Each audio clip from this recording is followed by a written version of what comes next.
because usually most people are suffering from a sense of disease on some level or another, a certain degree of it. And it's sort of chronic. It's not like it comes once every few months, but it usually happens quite a lot every day. Yeah? So, of course, there's like an imperative to feel like lighter and more at ease and more comfortable in your own skin. And I would say that's one of the major drives that people have, knowing it or not knowing it.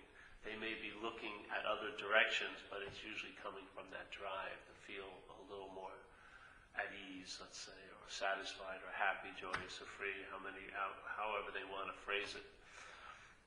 So this is sort of following that line, but not giving a new way of how to be happy, joyous, and free. There's tons of those, tons of processes to try to produce it, but to see maybe the root of it, and then and to see the activity of the root of it, how it stays to be the root of it. And so in recovery, it's a perfect example. When I came into recovery, obviously I had no idea what was going on. That's why it was going on for so long. I had no idea. I thought it was you that were the problem, or then it was the drinking or the using, but even in the program they say that was just a symptom. And then they would bring it back to a very revelatory statement, which is, we believe that selfishness, self-centeredness, that's the root of the trouble. So, obviously the root means it's the basis of all the troubles, yeah? No matter how many branches or leaves get produced, they're coming from the root system. And that's what gives it life. So it sort of behooves you, if there is that chronic imperative to get relief from some form of irritability, restlessness, and discontent, which can only just appear in different degrees, but it's basically always seemingly potentially there. Yeah? So when you're happy, you're usually not happy for the rest of your life. It's usually maybe an hour if you're lucky, or until you get home or something like that, or something will throw you off the tracks, off the rails. So in recovery, a lot of people, they take it back to the root of the problems, obsession with self. But my experience with it and understanding from what's happened is that's not the case, And it's not just the case for me, because mind isn't personal. Yeah? Mind is mind. And then there's the self-centeredness, which gives this flavor of mind as being personal, but mind is mind. Yeah? So if you can figure out or see a principle of mind, it applies to every mind. Yeah? If you can see a principle of mind, it will apply to every mind. We don't have individual personal minds. We have individual personal conditionings, so that a subjective experience happens here. But what's prior to that is not personal or individual or separate or different. It is mind. So if the root of the problem isn't obsessing over self, because that's what most people do every day to some level or another. And I would say that's actually the activity of the mind being identified as self, yeah? For the mind to be identified as self, that identification as self, it's sort of like a bonding agent, like it says in AA. Please relieve me of the bondage of self, yeah? So that, how am I bonded to this idea of self? Well, basically through the thought system that we're hearing here all day in our head, like K-Paul, the little radio station. That station is broadcasting everything from the point of view of being a self, yeah? And so the whole system that we're listening to for our navigation and for our guidance and for our judgments, for our opinions, for our takes on things, is a system of thought and interpretation called self-centeredness. You do not have self-centeredness. Self-centeredness produces a sense of you. Yeah? You don't have self-centeredness. There is no you. The self-centeredness produces a feeling of being a you. Yeah? But not a you, but a me. Yeah?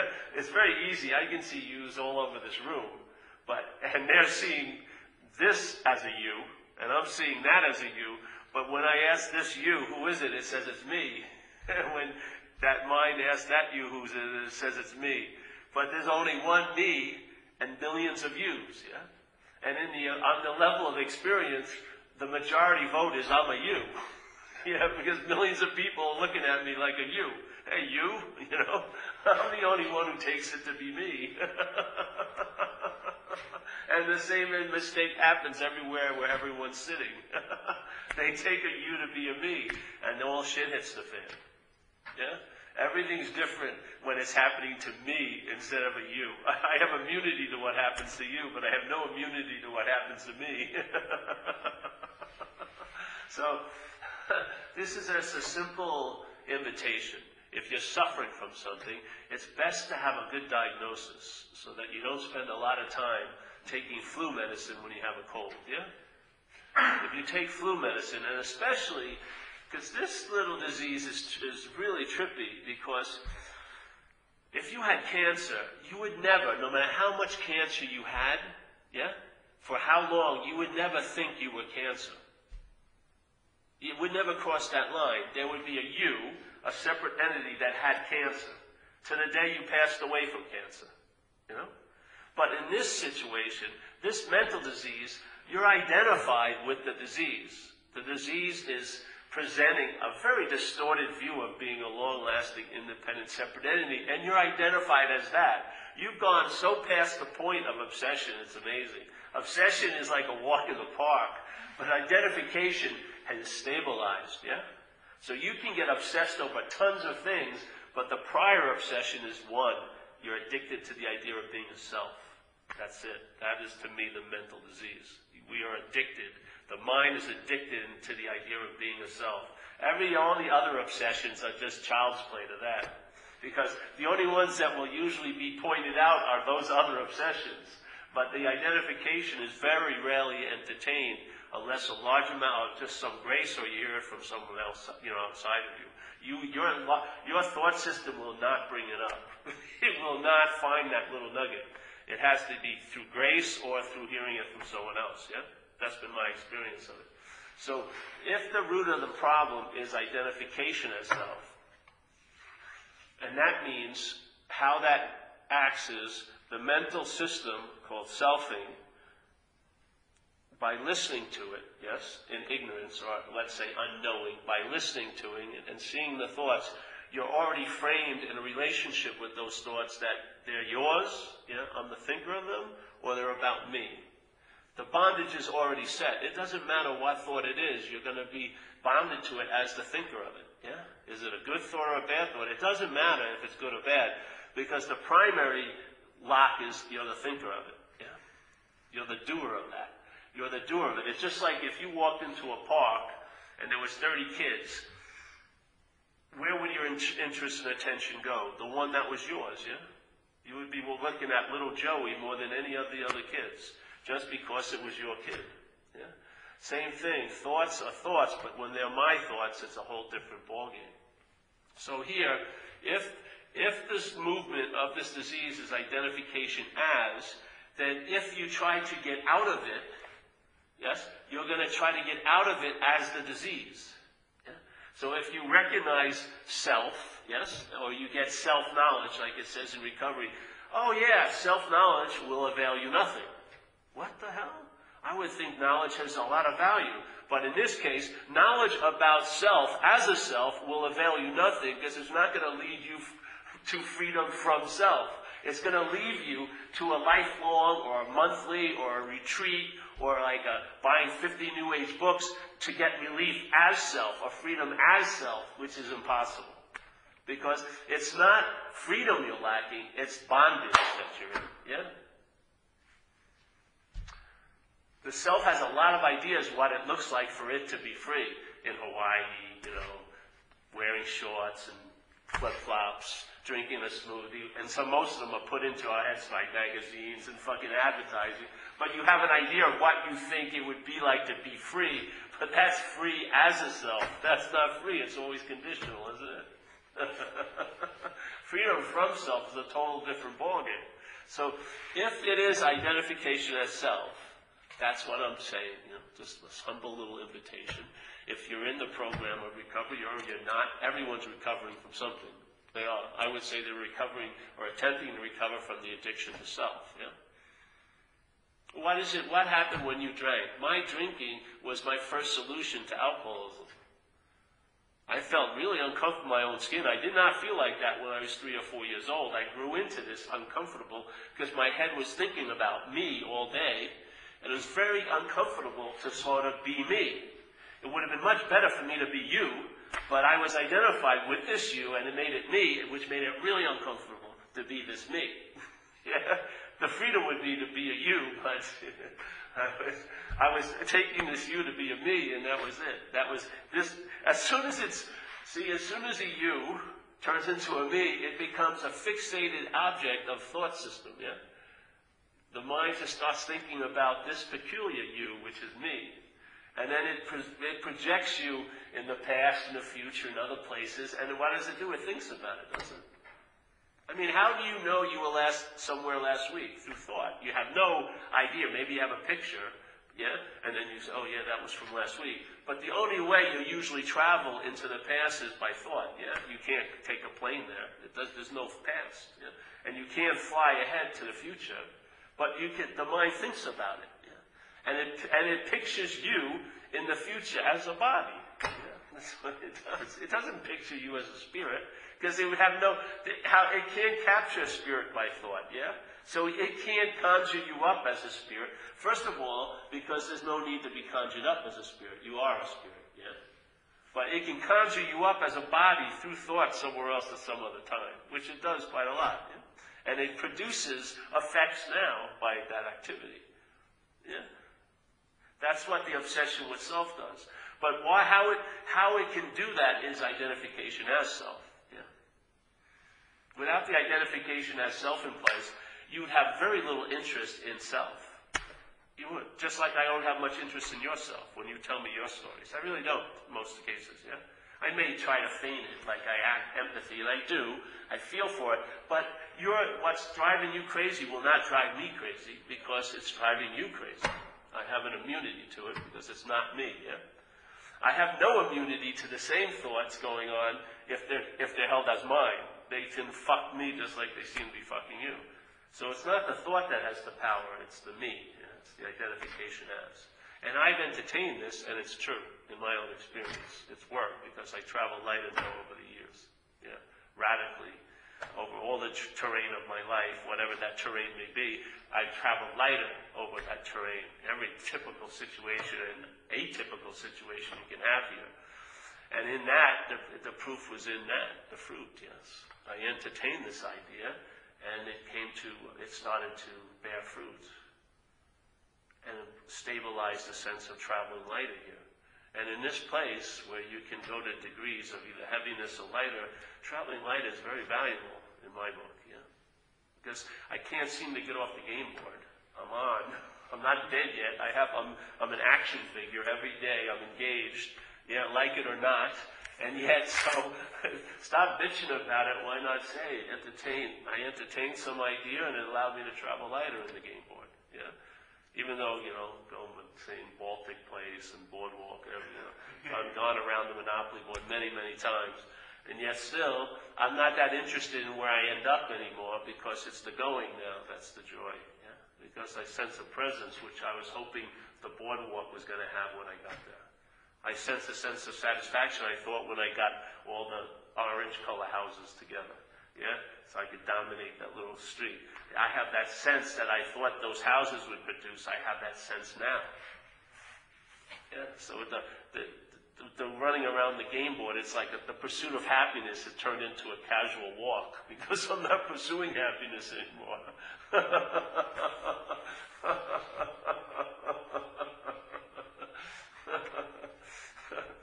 So, if you got something like the flu and you think it's the cold, it doesn't matter how religiously you take that cold medication.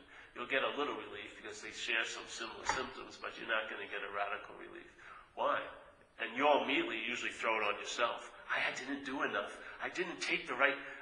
No, it's because there was a misdiagnosis. Yes? This whole sense of being you and constantly you being so relevant in every situation is just the axis of self-centeredness. Yeah? That's what it produces. It produces a feeling of being me all day. Yes? Even though the exact experience of I'm seeing you is exactly happening where she's sitting and I'm the you, I can't see that. I keep thinking I'm me. Yeah? It's amazing. Even though like 8 million people would vote that, hey, that's a you. Yeah? 20 million people. Every person I'd ever seen in the world would say, when they're seeing this, they say, I'm seeing you. Yet, I'm stubbornly holding on to this view's of me. That this you is very different than all the other yous. Because it's me. That's all I need. Just because it's me. No other evidence, just because it's fucking me. I can expect different results, and so when I watch you do something really stupid, I probably won't learn from it because I'll think I could do it and get away with it, probably. Why? Because I'm me. Just like when I used to get arrested all the time, I used to be so surprised because they were seeing me as a you, and they weren't recognizing my meanness, you know. I shouldn't be getting popped. They don't understand, this is me, you know. This is me. Yeah, they knew exactly what I was. So, I don't know, I find value in having something like this offered to me, and then to entertain it, and instead of having to make up stories why it hasn't worked, basically usually rooted in you somehow. You didn't practice hard enough, or you were asleep at that one meeting when the secret handshake was offered, or whatever it was. You should have ran away to India into the caves, then it would have worked. All the things that you didn't do tend to become, if you would have done them, it would have worked. No, it's a failed system. If you read the big book of AA, it says it very clearly. Why are you in so much fear today? Why are you in so much fear today? Isn't it because self-reliance has failed you? It's a pretty nice statement, isn't it? Why are you in so much fear today? He doesn't let us tell our answer, because that would be like 800 pages of stories why we're in so much. It says, isn't it because self-reliance has failed us? Now, when you're addicted to self, when self-reliance fails you, you'll blame you. You'll blame you for the failure. You won't see it as a failed system. It will bite you in the ass. You'll think it was only you. It's working for everyone else, but not for me, because something's wrong with me. No, it's a failed system.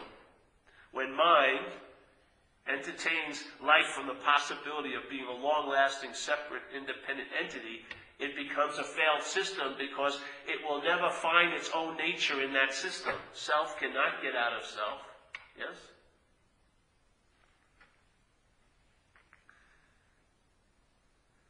Doesn't mean it's failed like you're not going to get jobs or make $8 million. It means there's going to be something lacking in your life that you can never fill up by whatever you do out here. Because you cannot acquire your own nature. You cannot achieve your own nature. It's just a revelation. Yeah? And you definitely cannot recognize your own nature from a false nature. Yeah? You can definitely not become called an authentic self that your little false self is going to try to find. Yeah? There is no authentic self because there is no false self. There's just the appearance of being a self in the mind. Yeah? Constantly assuming, implying, referring that when any verb is noticed, like seeing, hearing, feeling, doing, there's immediately lead to it, there must be a doer. Yeah? I can't just sense thinking as a process of verbing. As soon as my head claims it, it says, there must be a thinker. And if I can't figure out why you did something or I did something, I'll say God, another subject did it. That somehow I'll always place a noun in this whole place of verbing. It's not, it's the mental process. That's the way it thinks. That's its format. It can't think any other way. It views you as a body, and it views things as real and separate and having inherent meaning. It doesn't see that mind's dreaming through this little camera tripod and projecting a world. Yes? It doesn't see that at all. When it sees something, it sees a thing. It doesn't see the space. The space facilitates the seeing, but it doesn't notice the space at all. It only notices things all day. Yes? Why? Because it's identified as a thing.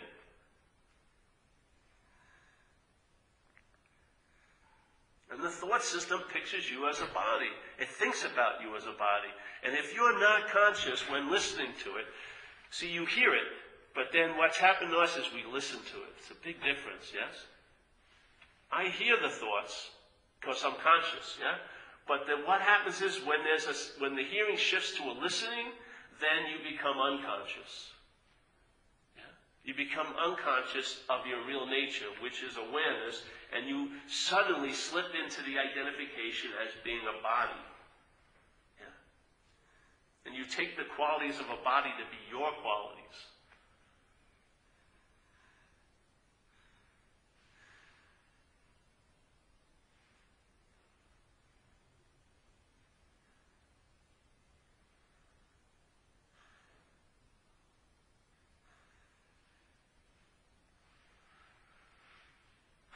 Awareness is prior to that, yes.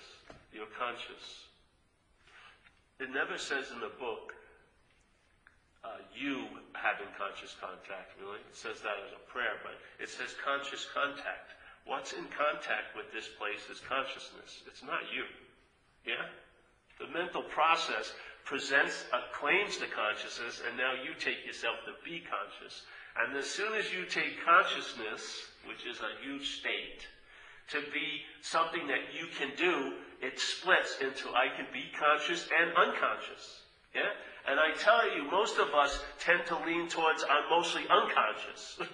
Yeah? So what's just a state which can't be altered or manipulated, which is consciousness or awareness, we make it a verb that we're doing. I'm aware or I'm unaware. Yeah? And then you play God about it. You go to a retreat, now you think you're more aware. You go back to your work, I'm less aware. And then who tells you you're getting closer to God? Your head, doesn't it?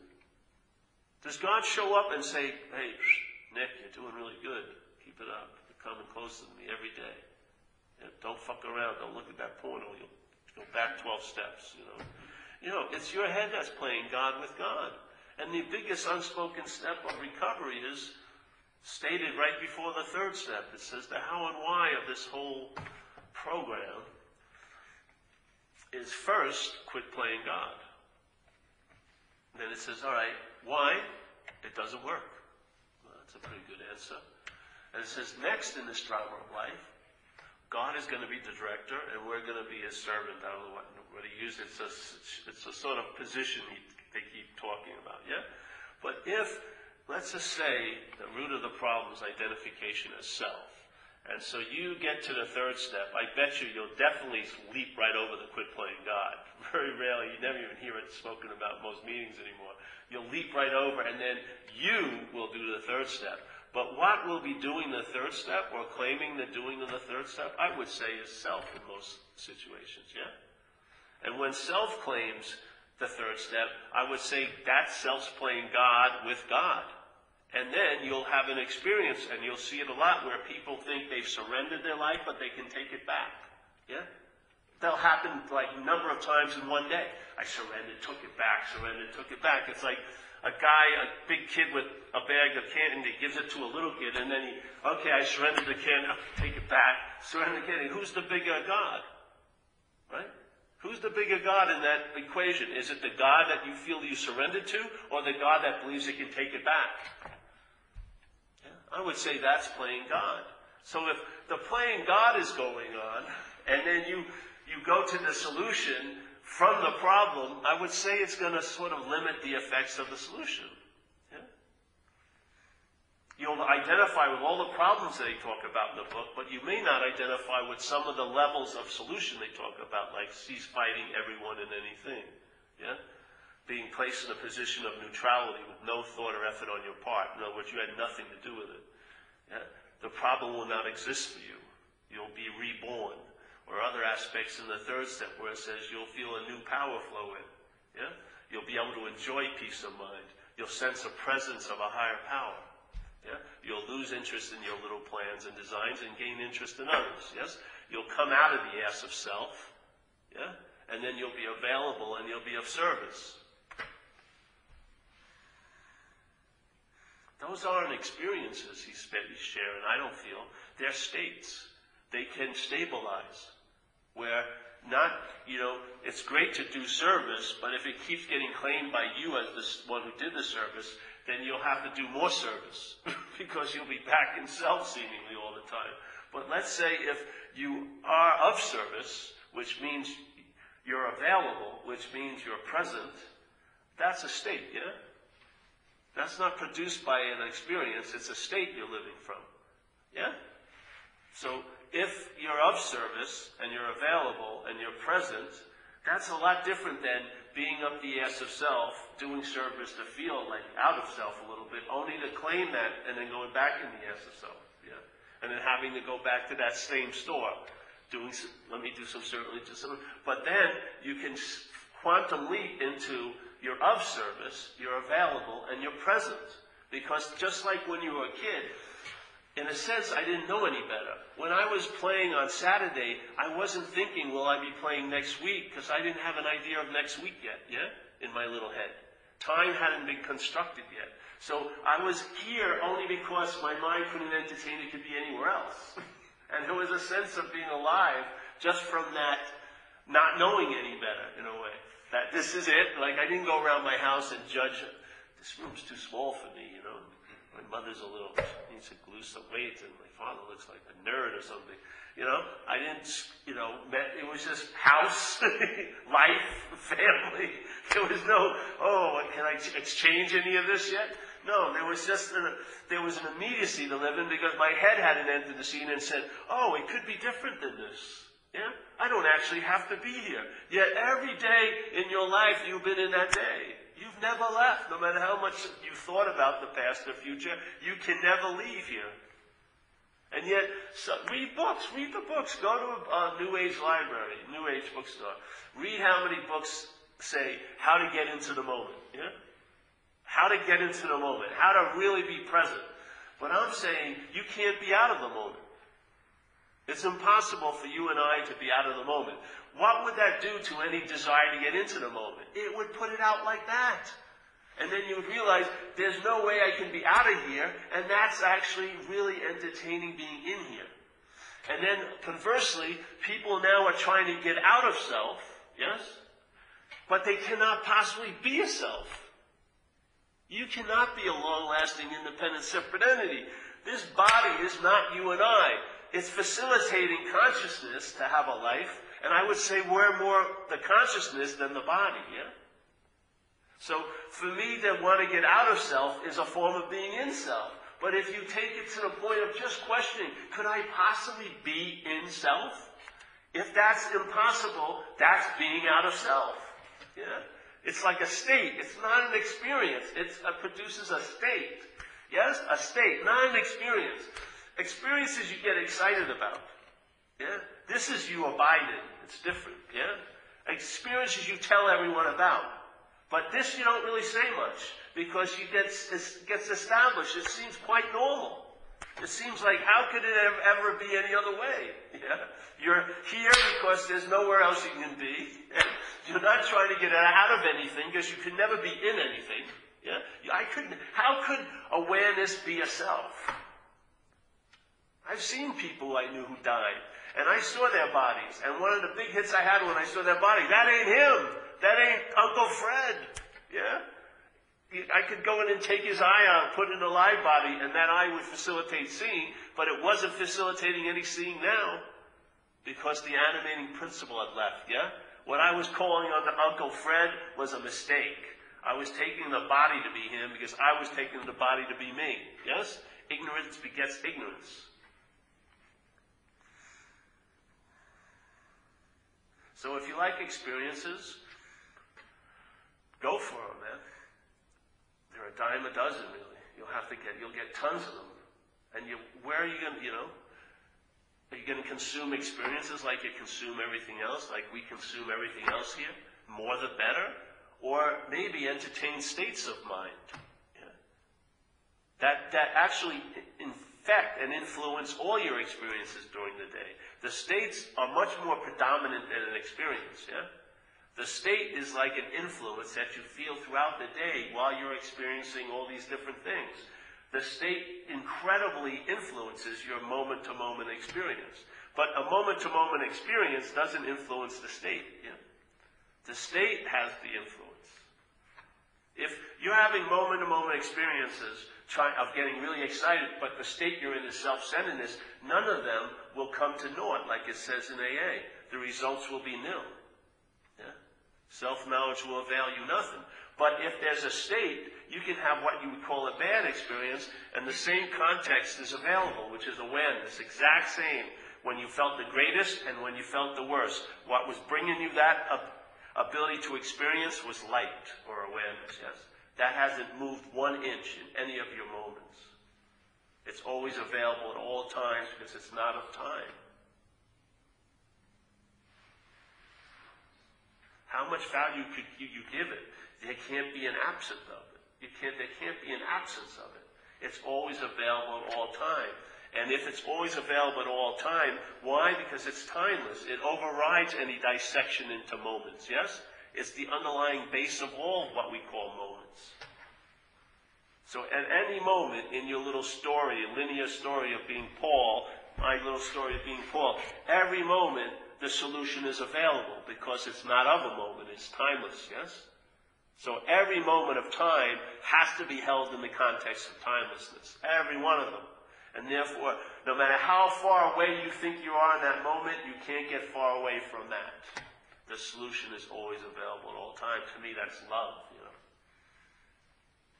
Every moment that you can forget and take yourself to be this, the solution to it is available. Every moment. Like St. Francis says, what's looking is what you are looking for. So all the while, spending 40 years of life looking for happiness and joy, he's trying to just concisely put it into a beautiful statement. What's looking is what you are looking for. Yeah. It doesn't say who's looking. You're not looking for you. I'm telling you. No, what's looking is different, yes? What's looking is what you're looking for. It didn't say who's looking is what you're looking for. You already have that answer of who's looking. It's you. And that's the thing you're trying to run away from most of the time, isn't it? What are you trying to get out of? Me? Most of the time. If that was the answer, fuck it. I wouldn't want to look there.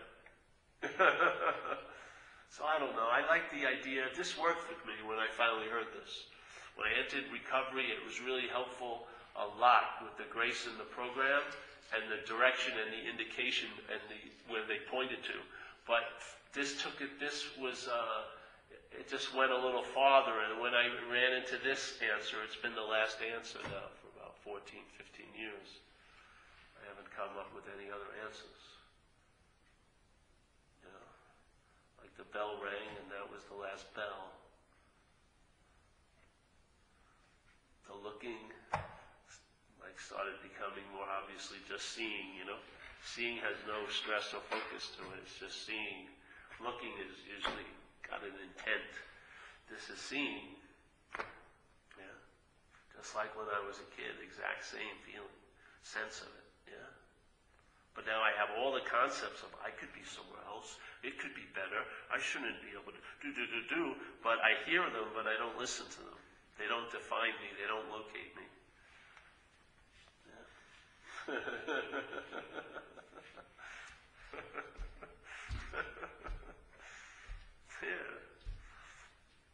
And I got this bug up my butt. I like to share it, especially to people in recovery, because I'm in that tribe, and I know the mental hell that they've entertained, because I've entertained it, you know, or my mind has entertained it. And there's nothing quite like that alcoholic hell. I just saw a friend of mine go through it. It's just amazing what can happen in a very short period of time. 3 days it took, and his life was, quote unquote, burnt to the ground, basically. It's like spring, certain shoots are coming up, but if he was still out there, he'd be busy trampling them down. You know, that's what happens. And I can see it, just the mind, that parasitical grasp of his mind is loosening. And then the other aspect of mind is getting more oomph, you know? And so the immunity will come back, and the parasite will like shrink away. The tentacles will get less long, and you'll see more. Yeah, it may still be potentially hanging around, but he'll have some relief because he's entertained a power greater than that, like it says in recovery. A power greater than self. Self is a power. For sure, it's a deep mental groove. It can take you over like that, and especially if you have alcoholism. It adds an incredible twist because there's fuel that it can have here, like drugs and crack and everything. Once it gets its fuel, it's like the genie's out of the bottle, man. Oh, shit hits the fan. I've seen people's lives get ruined in 2 days. And it took them 20 years to build it up that way, you know. They didn't build it up, but life took a while to grow around them, and then it was just burned to the ground in 2 days. And you can see it in their face. You thought you assumed you knew the person, but now something else has taken them over, and it's totally erased that, and the face is darker, the eyes are a little duller, and it's like a parasite, it's like a possession. Yeah. It rides you. And if there's the identification of self, self cannot get out of self. Self cannot get out of self.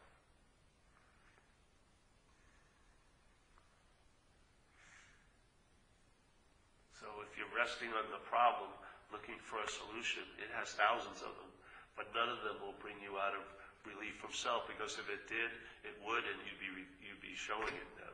You'd be traveling a lot lighter, and that traveling would stabilize.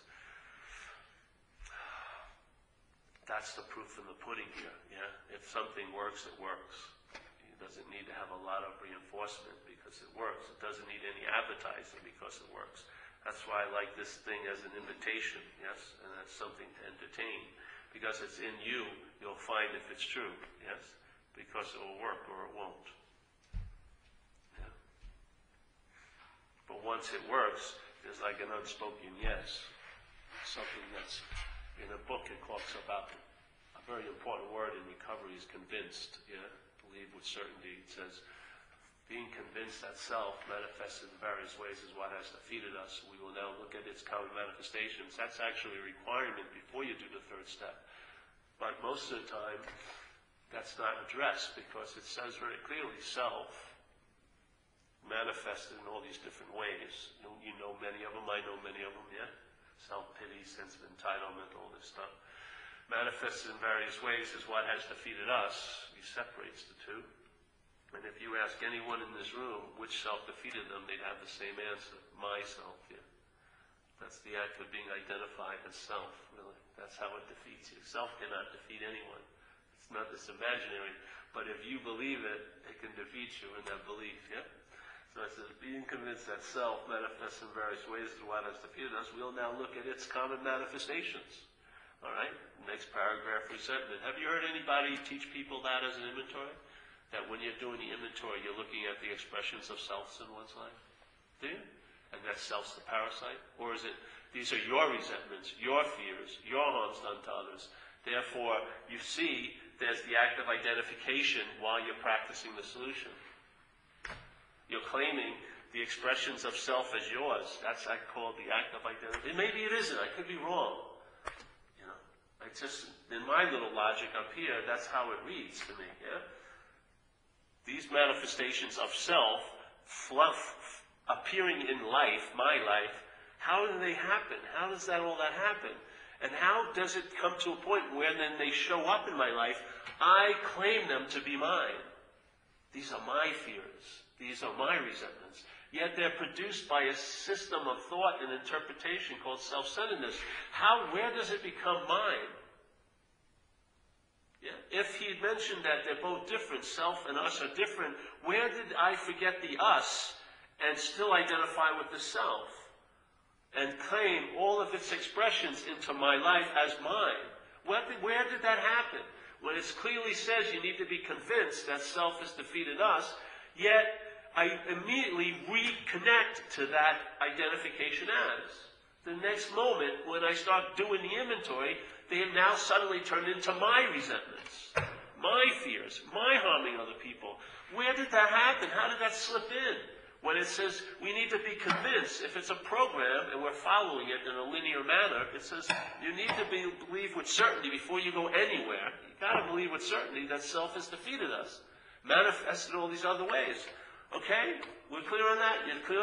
You're convinced? Yes. All right, now let's look at self's manifestations. Let's write them down. Resentments, fears, harming other people. Do an inventory on what? Yours? No, on self's expressions in one's life. When I did that, I got radical relief. When I did mine, Jesus Christ. Now I had self-knowledge. That's what I had. I had a lot of self-knowledge. I knew how I was getting defeated, but it wasn't stopping the defeat. It was just a lesser degree. It wasn't burning all my land down, but it had me shackled to this incredible obsessive yapping about Paul all fucking day. Yeah? That's changed everything. The act of identification. When there's a problem and it's yours, it's totally a different problem then. Yeah? If you have a belief that you're not really clear about certain topics and problems appear in those topics and they claim to be yours, you have these big blinders on. That's why you have to seek help outside. You can't get to the root of anything because your belief system won't let you go there. And the belief system is activated not over a problem, it's activated over my problem. The mind kicks in. Yeah? The mind is the kicker. It's the starter of the engine of selfing. The mind. It's the act of being identified. The act of being identified. It's a verb. It's not a tattoo I got. It's happening. The mental process is in the act of being identified as a self. That's what it's doing. Yes? And if I'm listening to that without wisdom, I'm going to take myself to be what it's inferring, what it's implying, what it's pointing to all day. All of its thoughts are pointing to you as this. Yeah? You're going to fall under that trance, and you're going to take just false evidence, and it's going to appear real to you. The acronym, one of them, for fear, right? False evidence appearing real. That's what's going to happen quite a lot. A lot of false evidence will be taken from your perceptual data and turned into a story, and it will appear real to you. And there'll be reaction as if it's real, like a threat when there's no threat. I know you're trying to fucking me. I'm leaving tonight. You're planning on leaving me. I know it. You're planning on going out with that guy next week. I know it. Fuck you. I'm leaving. Yeah? This, I'm going to preempt the hit. This is the shit happens, isn't it? You come under a delusion, and all fucking people are trying to help you take them as threats. The people that are really fucking you, they're your best friends down on the bottom. You know what I mean? There's no wisdom.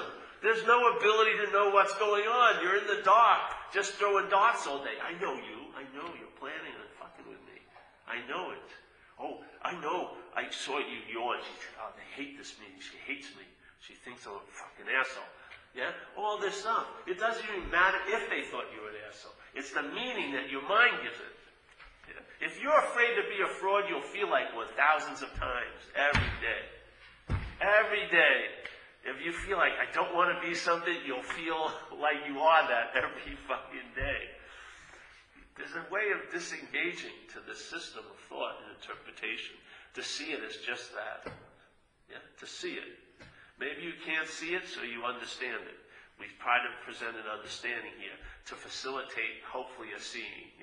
Like a view is like a substitute for a vision. Right now, your vision may not be that clear, so we're offering you a view which will point to the possibility of clear vision. And then you'll get free samples of the clear vision, and that will be the coupling. That will be the locking in. That will be the unspoken yes. You'll be onto something, and you'll see it in your own mind. The aperture will open up. The lens will get larger. Things will open up. More possibilities. And it nothing to do with no thought or effort on your part. Mind just opening up. Yeah? Expanding out of self-centeredness. Self-centeredness is like a straitjacket.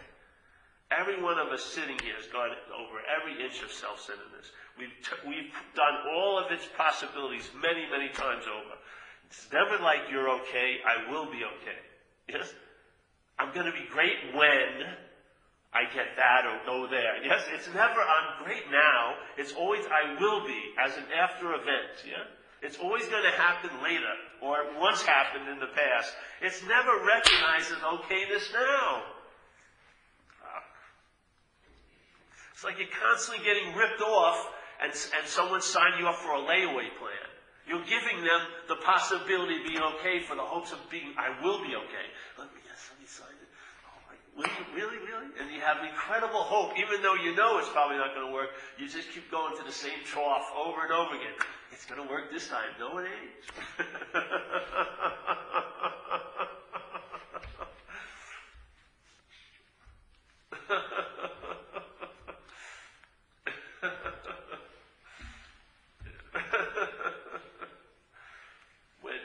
not the object of these thoughts, if you really are not that object of the thoughts lift a little. And then you sense the space between you and thoughts. You do. And there's a lot of room. You know, like you can become like a free-range alcoholic, yeah? You're pretty much running around doing like this. If they're your thoughts, it's like a weather front, yes? Pissing on every parade that you're hoping to go to, everything like that. When they're just thoughts, they open up, they come and go.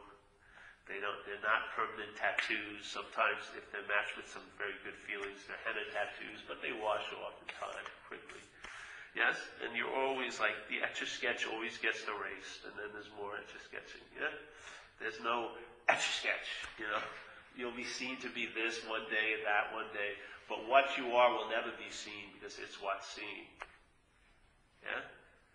It's what's seen. And then maybe you'll get a flavor of what mind really is, which is no thingness. It's not a thing.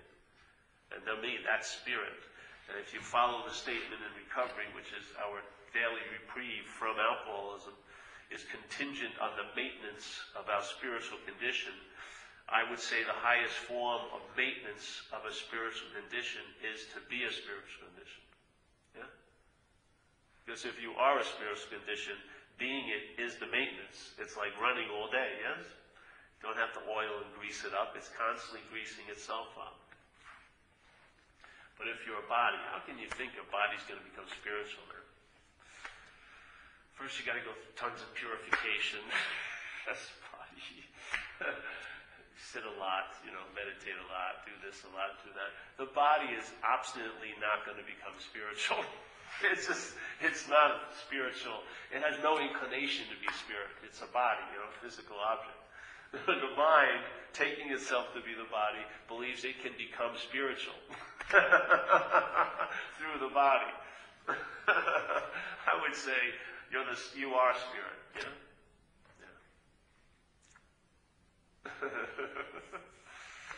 I don't know. Does this make any sense? I hope so. Maybe it doesn't. To me, I've been at every one of my meetings, and I just love hearing this. It just rings so true, and after hearing so much shit most of my life, this has such a timbre, it just resonates really well with me. It's like the timbers of my just echo in it, and reverberate, and by that tone, I know it's so, because I've sensed it. And I sense what it represents, which is I can never see, but the intimation of that gives me a very, very good feeling that I'm on to something. Yeah. So, there you go.